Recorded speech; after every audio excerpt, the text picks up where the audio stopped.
Most entrepreneurs are stuck overpaying taxes, not because they want to, but because they don't understand how taxes work. There are only 3 types of income within the tax code. Each is taxed completely differently and have different components to them.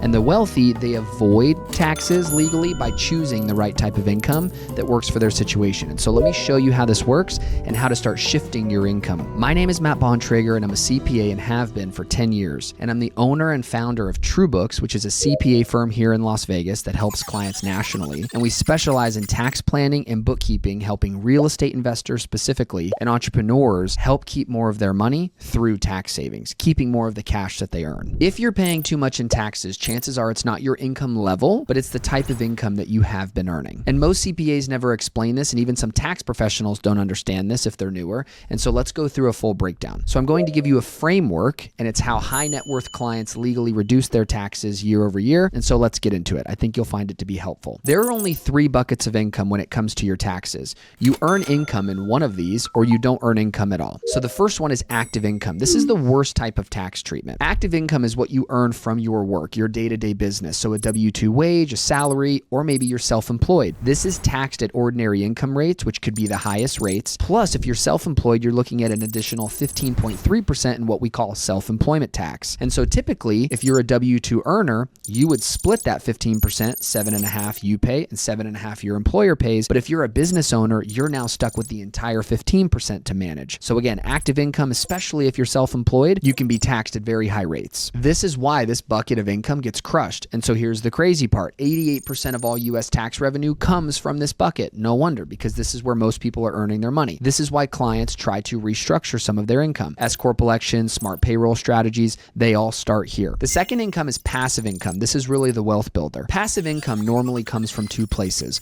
rental real estate, which is very big at our firm, and businesses that you don't actively manage. This income is taxed at ordinary rates still, but again, there's no Social Security tax like we talked about in the first bucket, the active income. So you're still taxed at ordinary rates, but no 15%. Real estate also comes with depreciation. And so depreciation is how you can show a paper loss, but yet still cash flow on the property. And you can carry forward those unused losses to offset other future passive income. And so the more that you own, the more flexibility you gain. And that's how the wealthy reduce their taxable income without reducing their overall income that they're earning. And last, we have portfolio income. This is really tax preferred here. Portfolio income includes things like dividends, interest, capital gains.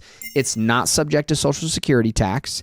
And if structured right, you can be taxed at really low rates, potentially 0. Long-term capital gains rates are taxed at 0%, 15%, or 20%, and dividends can qualify for the same treatment as well. This is why investors often pay less tax than business owners, even if they make more, is because the type of income that they're earning.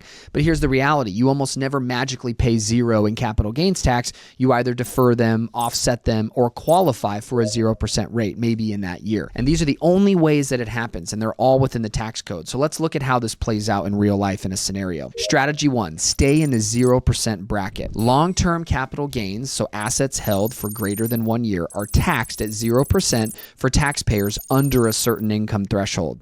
So for 2025, if you're married filing joint and your taxable income is under $96,700, your long-term gains rate is 0%, which is not realistic for high income earners, but it's real. Strategy 2 would be harvest losses. This involves selling losing investments within the same year as your gains. And so these losses offset your other capital gains dollar for dollar. So let's say that you sold a stock at $100,000 gain and you have Bitcoin that's down 30%.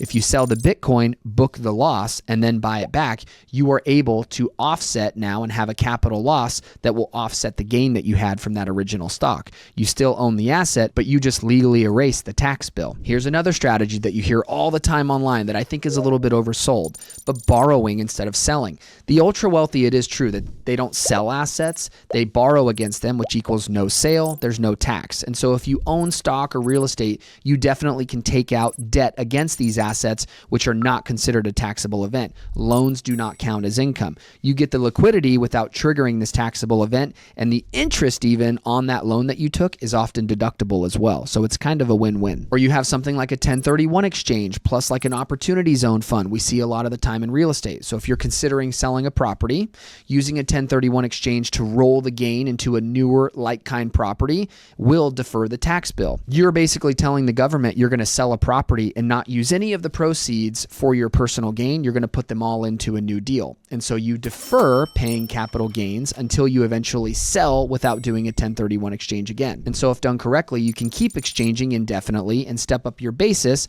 upon death and leave those to your heirs where they'll pay no tax at all. That's obviously one of those larger tax strategies that takes a long time to implement. Or if you're considering selling a stock or a business, let's say that you have, use a qualified opportunity zone to defer or reduce the gain. You defer the tax on capital gains by reinvesting them into one of these opportunity zone funds within 180 days. Remember that there is a time component there to that. Now hold the investment long enough and part of the gain can be permanently excluded. These are in the tax code. You just have to know how and obviously when to use them. There's a lot of stuff that floats around online that makes zero sense for 90% of the people that watch them.